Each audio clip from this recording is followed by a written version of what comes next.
In a small, peaceful town surrounded by green hills and winding rivers, there lived a woman named Sarah. She wasn't rich or famous, but she had something far more valuable: a heart full of kindness. Every morning, as the sun peeked over the horizon, Sarah would step out of her modest home with a warm smile and a cart filled with food. Her mission was simple: to feed those who couldn't afford a meal.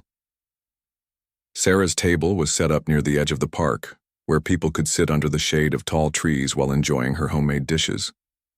The aroma of freshly cooked rice, lentils, and vegetables drifted through the air, drawing in anyone who happened to pass by.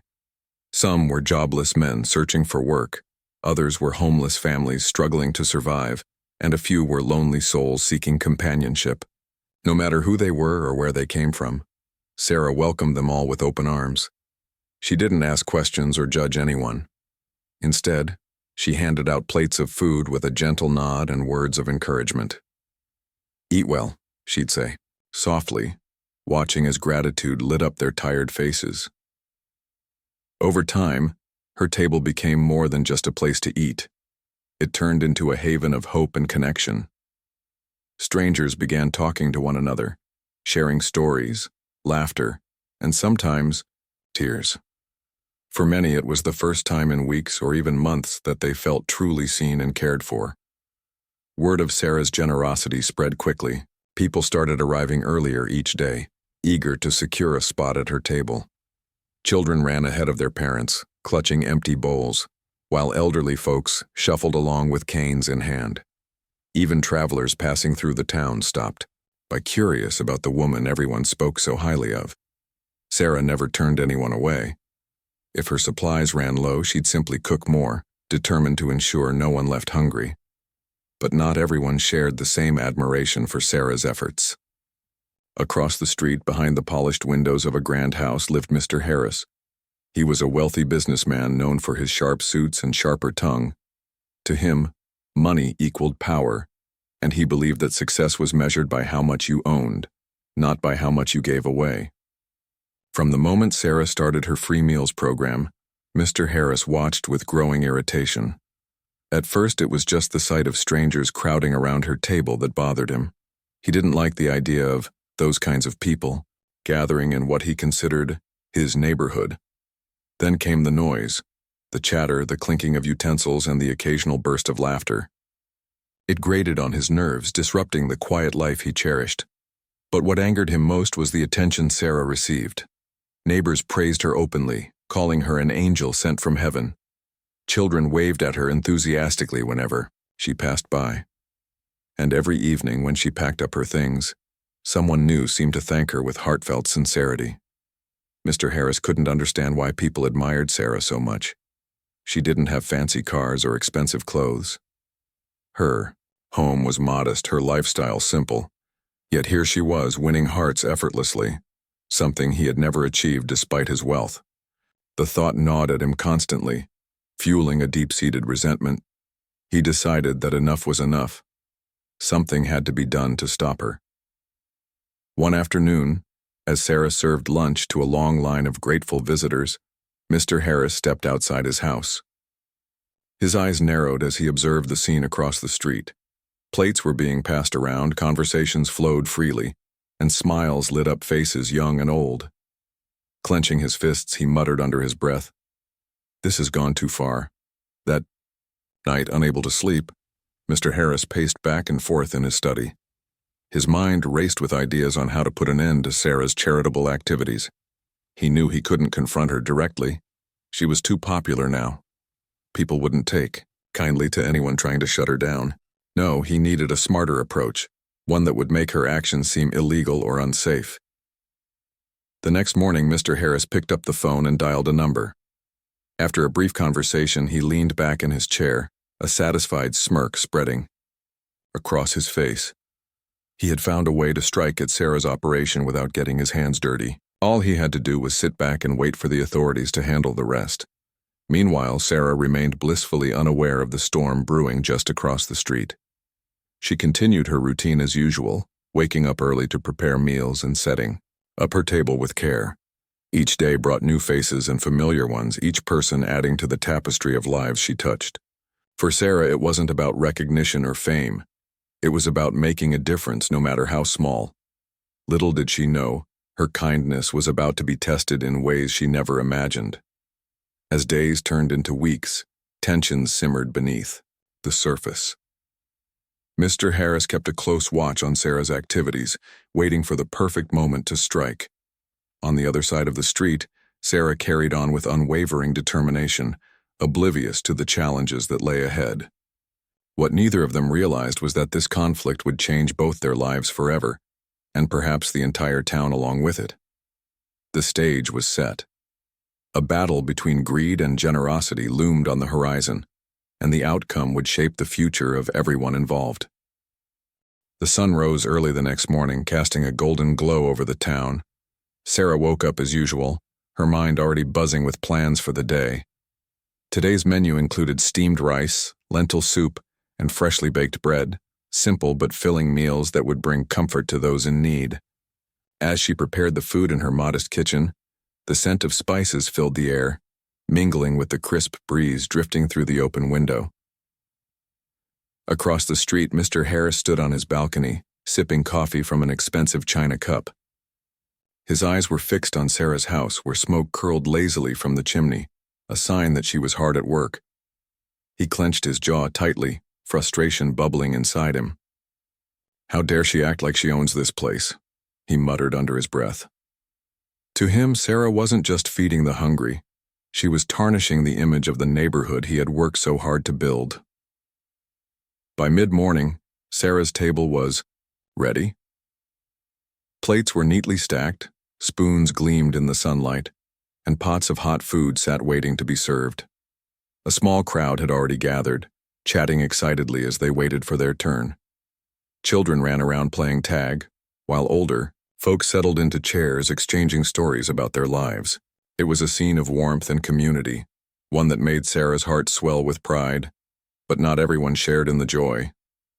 Mr. Harris watched from his porch, his face twisted in disgust. He couldn't understand why people flocked to Sarah's table instead of minding their own business. In his mind, these strangers didn't belong here. They were messy, loud, and disruptive. Worst of all, they were ruining the pristine image of his beloved neighborhood. Every laugh, every clink of a spoon against a plate felt like a personal insult. Determined to regain control, Mr. Harris decided it was time to take action. That afternoon, he called the local health department, claiming that Sarah's operation violated safety regulations. "She's serving food without proper permits," he told the inspector on the phone, his voice dripping with authority. "It's unsanitary and dangerous." Satisfied with his complaint, he hung up and leaned back in his chair, a smug smile spreading across his face.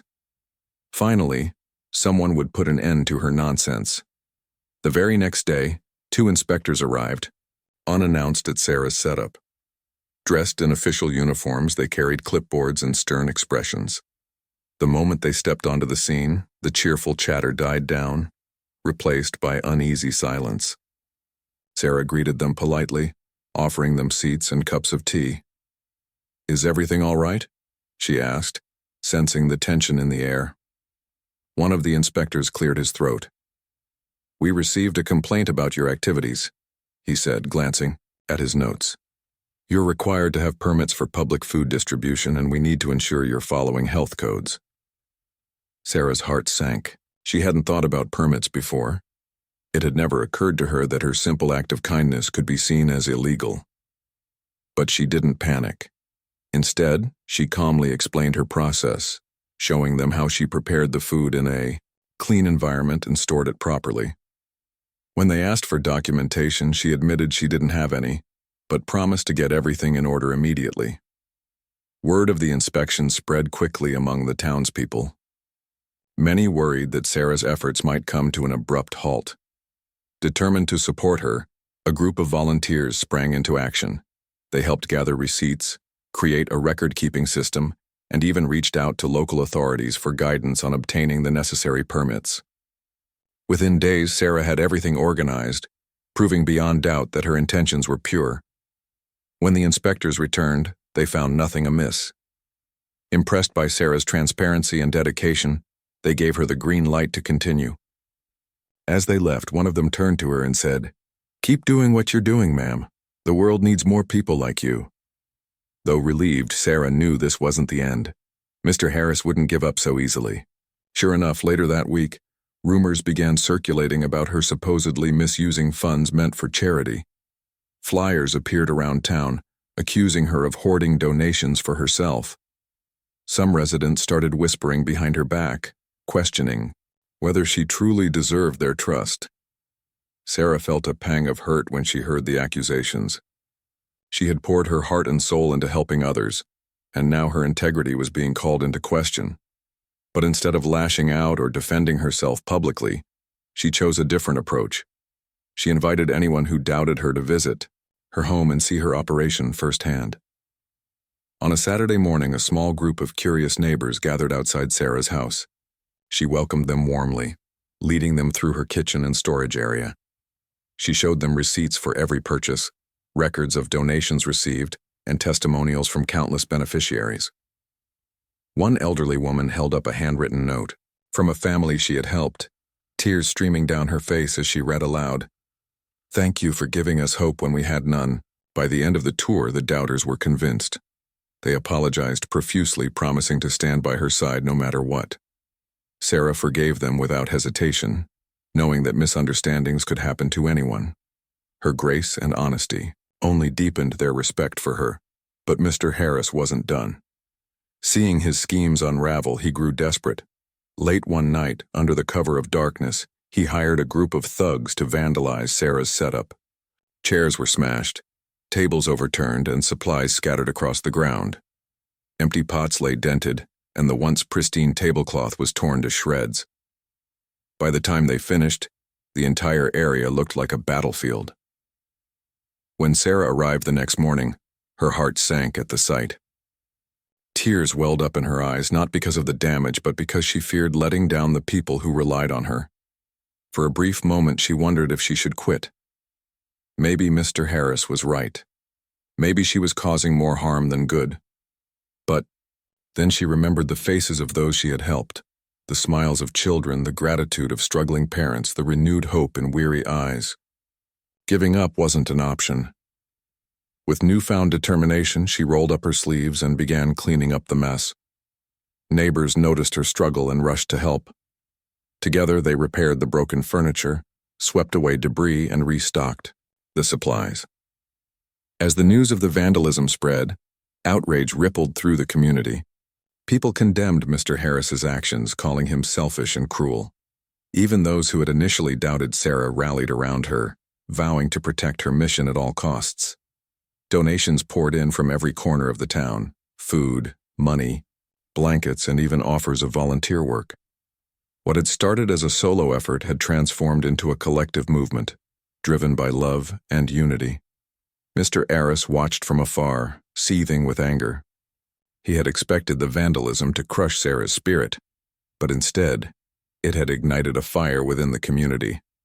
Far from silencing her, his actions had only amplified her message of compassion and resilience. Standing alone in his grand house, he realized he had underestimated the power of kindness and overestimated the strength of greed. Little did he know, his reckless behavior was about to lead to consequences far greater than he could imagine. The battle between him and Sarah was far from over, but the tide was beginning to turn. And as the townspeople stood united behind her, it became clear that Sarah's mission was stronger than ever. The vandalism of Sarah's setup had shocked the entire town, but it also ignited a fire within its people. What Mr. Harris had intended as a final blow to silence Sarah instead became the catalyst for something extraordinary. The community rallied, together with an energy that surprised even Sarah herself. Neighbors who had once been indifferent now stepped forward, eager to contribute. Children painted handmade signs that read, "Kindness wins," while elderly couples donated their pensions to support her cause. Even local businesses pitched in, offering surplus goods and supplies. It was as if the entire town had awakened to the realization that Sarah wasn't just helping others. She was inspiring them to be better versions of themselves. Mr. Harris watched from his balcony, his jaw tightening with every act of defiance against him. He had expected fear and submission after the destruction of Sarah's table, but what he saw was the exact opposite: unity and determination. The more he tried to suppress her efforts, the stronger they became. His frustration boiled over into anger, and his mind raced with new ideas on how to crush her completely. Sitting alone in his study, surrounded by expensive furniture and trophies symbolizing his success, he felt powerless, a feeling he despised above all else. Determined not to back down, Mr. Harris devised a plan so audacious it bordered on absurdity. Using his wealth and influence, he hired a high-profile lawyer to file a lawsuit against Sarah. The charges? Illegal competition with his catering business. According to him, Sarah's free meals were luring customers away from his restaurant, causing financial losses. He knew it was a flimsy argument, but he hoped the legal battle would drain her resources and tarnish her reputation. After all, fighting a rich man in court wasn't easy for someone like Sarah, who had no experience navigating such complexities. When news of the lawsuit broke, the town erupted in outrage. Many residents couldn't believe Mr. Harris would stoop so low, turning a noble act of kindness into a petty squabble about money. Local newspapers picked up the story, painting Mr. Harris as a villain and Sarah as a hero standing up for the underprivileged. The media attention brought journalists, activists, and curious onlookers to the small town, further amplifying Sarah's message of generosity. Sarah, however, remained calm amidst the chaos. She refused to let bitterness consume her or allow the lawsuit to distract her from her mission. Every morning she continued setting up her table, serving meals to those in need. Her resolve inspired others to double their efforts. Volunteers worked tirelessly to keep operations running smoothly, ensuring that no one went hungry during this challenging time. Even strangers passing through the town stopped to offer donations or lend a hand, moved by Sarah's unwavering dedication. As the trial date approached, tensions in the town reached a fever pitch. Supporters of Sarah organized rallies outside the courthouse, holding banners and chanting slogans like, "Greed has no place here," and "Food is love." On the other side, Mr. Harris's allies, a handful of elitist neighbors and corporate associates, tried to discredit Sarah's work, claiming it set a dangerous precedent for unchecked charity. But their arguments fell flat when faced with overwhelming evidence of the positive impact Sarah had made. On the day of the trial, the courtroom was packed to capacity. People lined up hours before the hearing began, eager to witness the outcome. Journalists scribbled furiously in their notebooks, cameras clicked incessantly, and murmurs filled the air as both parties took their seats. Sarah sat quietly beside her pro bono lawyer, a young woman named Emily who had volunteered her services after hearing about the case. Across the aisle, Mr. Harris glared at Sarah with barely concealed contempt, flanked by his polished team of attorneys. The proceedings began with Mr. Harris's lawyer presenting his case. He argued that Sarah's activities constituted unfair competition, pointing out that her free meals drew customers away from legitimate businesses. He cited hypothetical losses and presented charts showing declining profits for certain eateries in the area. However, his arguments lacked substance, relying heavily on speculation rather than concrete evidence. Moreover, his tone came across as arrogant and disconnected from reality, drawing frowns from the judge and jury. When it was Sarah's turn to speak, the atmosphere shifted dramatically. Standing tall despite the weight of the situation, she addressed the court with quiet confidence. Her voice trembled slightly at first, but as she spoke it grew steadier, carrying the weight of truth and sincerity. She talked about the family she had fed, the children whose laughter she had restored, and the elderly individuals she had comforted. She recounted stories of gratitude, how a single meal had given someone the strength to face another day, how her initiative had brought neighbors closer together, and how it had taught everyone the value of compassion. "I'm not doing this for recognition or profit," Sarah said, her eyes glistening with emotion. "I'm doing it because I believe no one should go to bed hungry. Food is a basic human right, not a privilege reserved for those who can afford it." If my actions inspire others to help those in need, then I consider that a victory, not a crime. Her words struck a chord with everyone present. Even the hardened judge seemed moved, nodding thoughtfully as she listened. When Sarah finished speaking, the courtroom erupted in applause, forcing the bailiff to call for order. Mr. Harris slumped in his seat, visibly shaken. For the first time, he realized the enormity of what he was up against, not just Sarah, but an entire community united by her vision. After deliberating for several hours, the judge delivered her verdict.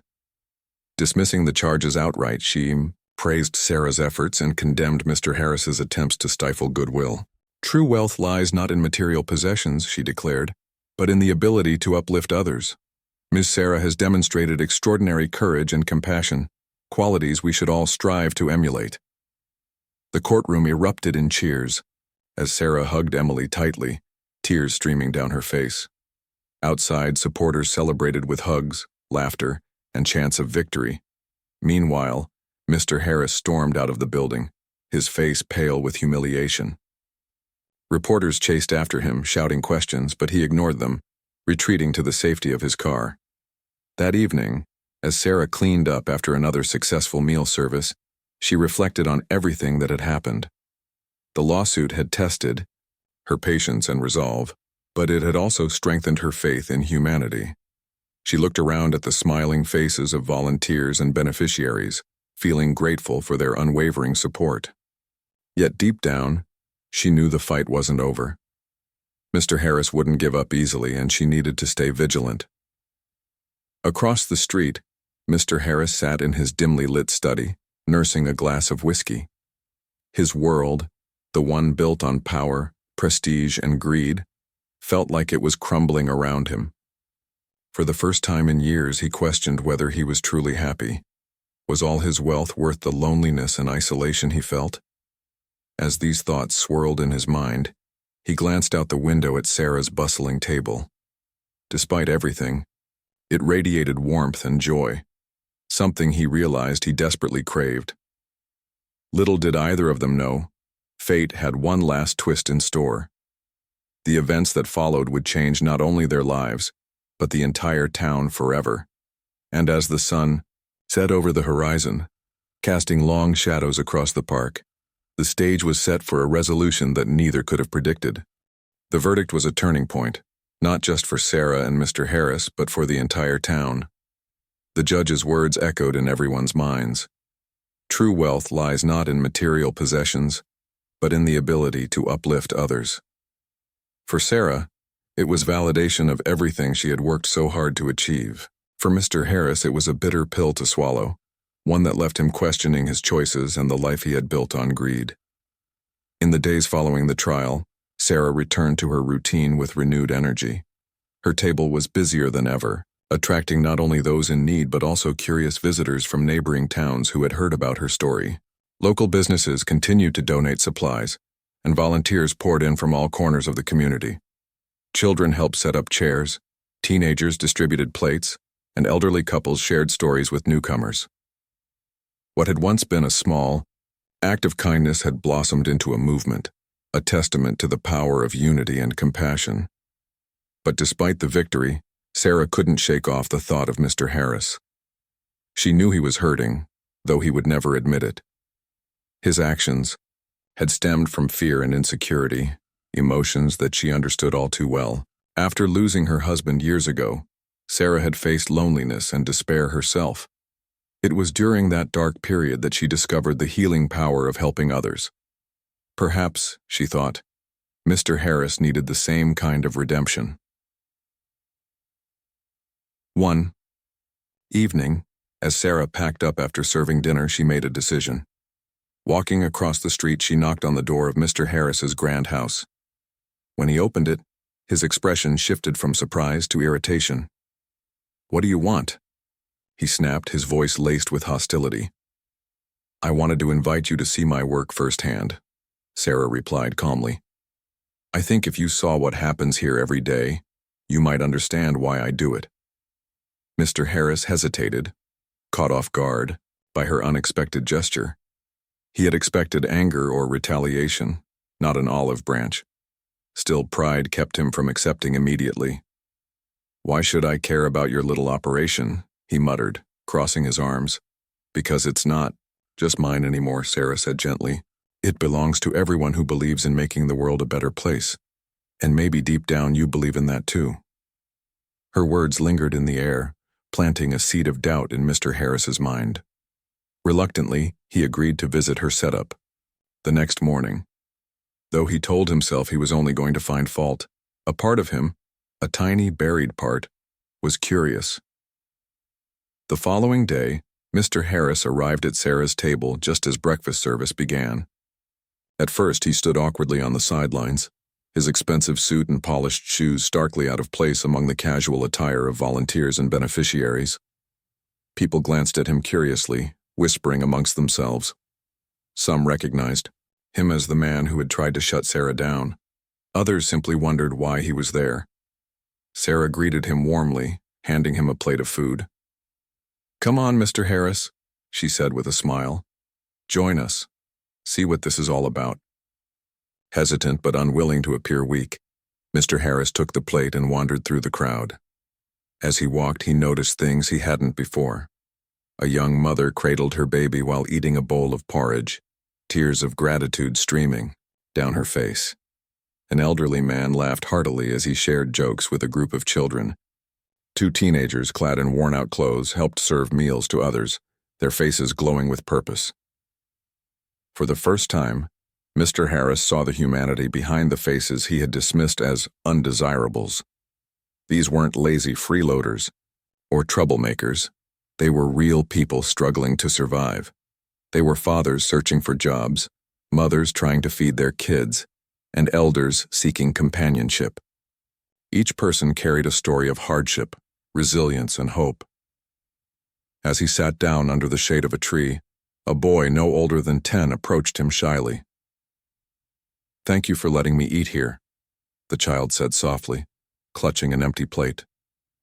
"This is the best meal I've had in weeks." Mr. Harris stared at the boy, his throat tightening. He wanted to say something, anything, but the words wouldn't come. Instead, he nodded stiffly, watching as the boy ran back to join his friends. In that moment, something inside him cracked.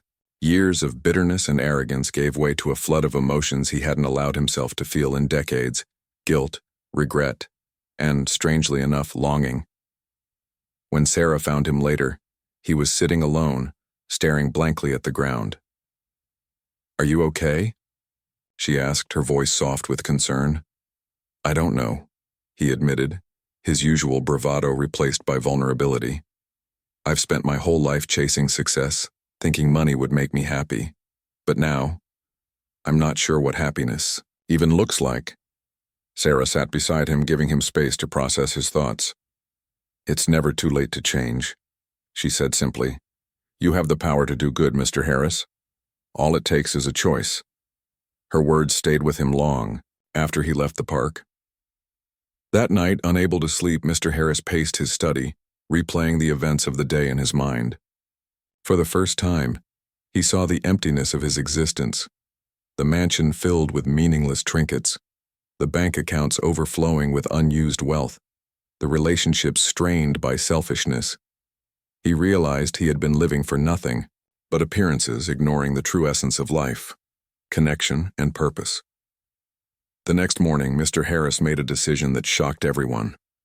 He showed up at Sarah's table again, this time carrying a checkbook.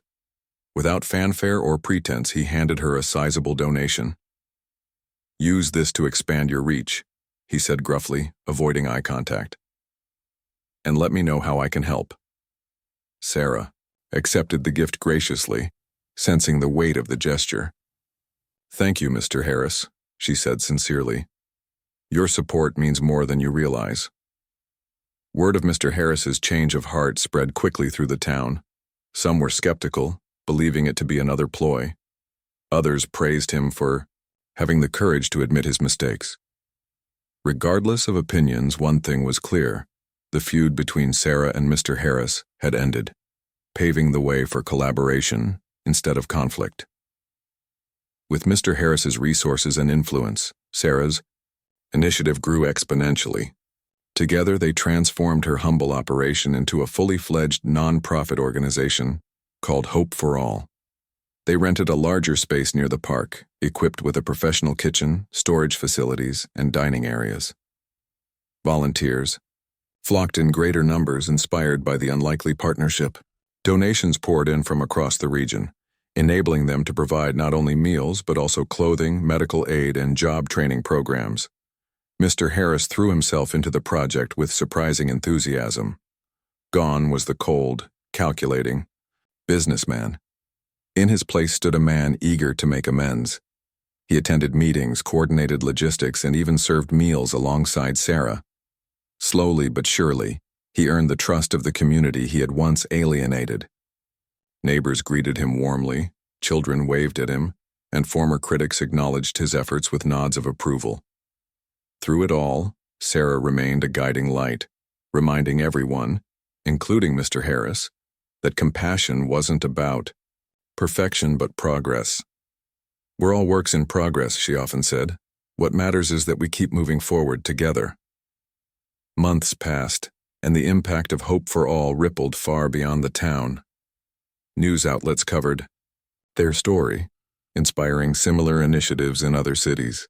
Strangers reached out, offering donations or volunteering their skills.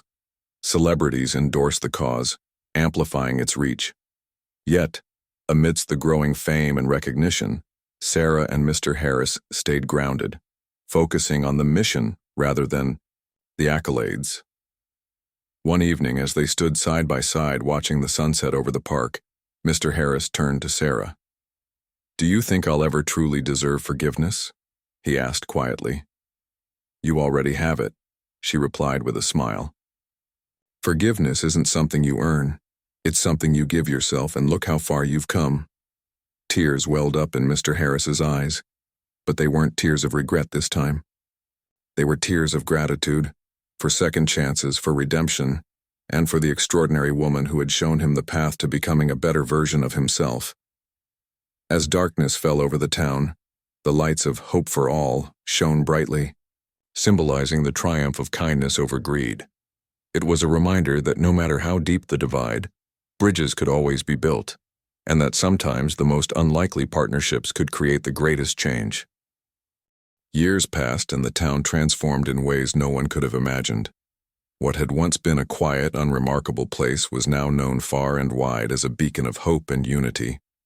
The non-profit organization Hope for All, founded by Sarah, with unexpected support from Mr. Harris, had grown into a thriving hub of compassion and community. Its impact stretched beyond feeding the hungry. It became a sanctuary for those seeking purpose, connection, and a second chance at life. Sarah remained the heart of the operation, her gentle smile and unwavering dedication inspiring everyone around her. She continued to wake up early each morning, preparing meals and greeting visitors with warmth. Though she no longer worked alone, her presence was still the glue that held everything together. People often joked that if Sarah ever took a day off, the entire world might stop spinning. But deep down, they knew it wasn't just her. They were all part of something bigger than themselves. Mr. Harris, on the other hand, underwent a transformation so profound that even he struggled to recognize the man he used to be. Once consumed by greed and arrogance, he now dedicated his time and resources to uplifting others. His wealth, which had once isolated him, became a tool for good. He funded expansions, purchased equipment, and even traveled to neighboring towns to establish satellite branches of Hope for All. Yet what truly changed him was not the money he gave, but the relationships he built. Every day, Mr. Harris interacted with people he would have dismissed years ago, struggling families, recovering addicts, single parents juggling multiple jobs. Listening to their stories opened his eyes to the struggles he had ignored for so long. He realized how privileged he had been, insulated by his wealth from the harsh realities many faced daily. This newfound awareness humbled him, teaching him empathy and gratitude. One evening, during a rare moment of quiet, Sarah and Mr. Harris sat together under the same tree where their unlikely partnership had begun. The park buzzed with activity. Around them, children laughed as they chased each other, Volunteers bustled about serving dinner and musicians played soft melodies on guitars. It was a scene of harmony, one that filled both their hearts with pride. "You know," Mr. Harris said, breaking the comfortable silence, "I never thought I'd say this, but I'm glad you didn't give up on me." Sarah chuckled softly. "Giving up isn't really my style," she replied, her eyes twinkling with mischief. "Besides, I always believed there was goodness in you, even when you didn't." Her words struck a chord in Mr. Harris. He looked at her, marveling at the strength and resilience she embodied. Despite facing countless challenges, from vandalism to lawsuits, she had never wavered. Her faith in humanity, even in its darkest moments, had been unwavering, and somehow, through sheer determination and kindness, she had managed to bring out the best in everyone, including him. "Do you think we've made a difference?" he asked after a pause, his voice tinged with uncertainty. "I mean, there's still so much suffering in the world. Sometimes it feels like we're just scratching the surface." Sarah leaned back, gazing at the stars beginning to twinkle in the night sky. "Of course we've made a difference," she said firmly. "Maybe we can't solve every problem or feed every hungry person, but that doesn't mean we shouldn't try. Every meal we serve, every smile we share, it matters. To someone, somewhere. It makes all the difference." Her words resonated deeply with Mr. Harris. They reminded him of why he had joined this mission in the first place, not because he wanted recognition or redemption, but because he genuinely wanted to make the world a better place. For the first time in his life, he understood what true fulfillment felt like. It wasn't about accumulating wealth or power. It was about creating ripples of positivity that touched lives far beyond his own. As the months turned into years, Hope for All continued to grow, branching out into new areas and tackling fresh challenges. Programs focused on education, healthcare, and employment training were introduced, empowering individuals to break free from cycles of poverty. Success stories poured in from across the region, people who had found jobs, reunited with estranged families, or simply rediscovered hope thanks to the organization's efforts. But perhaps the most remarkable change occurred within the town itself. The division between rich and poor, neighbor and stranger, faded away as residents came together to support one another. Wealthy businessmen donated generously, while struggling families volunteered their time. Teenagers mentored younger children, and elderly couples shared wisdom with anyone willing to listen. It was a tapestry woven with threads of kindness, proving that unity was possible when hearts aligned toward a common goal. One crisp autumn morning, Sarah stood before a crowd gathered to celebrate the 5th anniversary of Hope for All. The event was held in the park where it all began, now adorned with colorful banners and flowers. Hundreds of people had turned out, beneficiaries, volunteers, donors, and curious visitors, all eager to honor the journey they had embarked upon, together. As Sarah stepped up to speak, the crowd erupted in applause. She waited patiently for the cheers to subside before addressing them, her voice steady and heartfelt. "When I started serving meals here 5 years ago, I never imagined it would lead to this," she began, gesturing to the bustling scene around her. "All I wanted was to help a few people who needed it, but look at us now. Look at what we've become." She paused, scanning the faces of those assembled. Some were smiling, others wiping away tears, but all were listening intently. "This isn't my story," she continued. "It's ours. Every single person standing here today has played a part in making this dream a reality. We've shown the world that kindness isn't just an act. It's a way of life." The crowd erupted in cheers again, louder this time. Sarah stepped back, allowing Mr. Harris to take the stage. Dressed in a simple suit instead of his usual designer attire, he looked visibly nervous but resolute. Clearing his throat, he began to speak. "I wasn't always part of this journey," he admitted, his voice trembling slightly. "In fact, I tried to stop it. I let greed and fear cloud my judgment, and I hurt people along the way. But then Sarah showed me something extraordinary, something I'll never forget. She taught me that it's never too late to change, to do better, to be better." He paused, glancing at Sarah, who nodded encouragingly. So today, I want to thank all of you, not just for supporting Hope for All, but for showing me what true generosity looks like. You've given me a second chance, and I promise to spend the rest of my life paying it forward. The audience erupted in applause, some rising to their feet. As Mr. Harris stepped down, he exchanged a warm handshake with Sarah, their bond stronger than ever. Together, they watched as the celebration unfolded, a testament to the power of collaboration and compassion. That evening, as the festivities wound down, Sarah and Mr. Harris found themselves once again sitting beneath the old tree. The park was quieter now, bathed in the soft glow of lanterns strung between branches. Fireflies danced lazily in the cool night air, adding a touch of magic to the moment. "Do you ever wonder what the future holds?" Sarah asked, breaking the peaceful silence. "All the time," Mr. Harris replied. "But I've learned to trust the process. As long as we keep doing what we're doing with love and integrity, I think we'll be okay." Sarah smiled, leaning back against the tree trunk. "You've come such a long way, Mr. Harris. I'm proud of you. And I owe it all to you," he said sincerely. "If it weren't for your kindness, I wouldn't be the man I am today." They sat there for a while longer, reflecting on how far they had come and dreaming of what lay ahead. The road hadn't been easy, but it had been worth it. Through trials and triumphs, they had proven that even the deepest divides could be bridged with understanding and goodwill.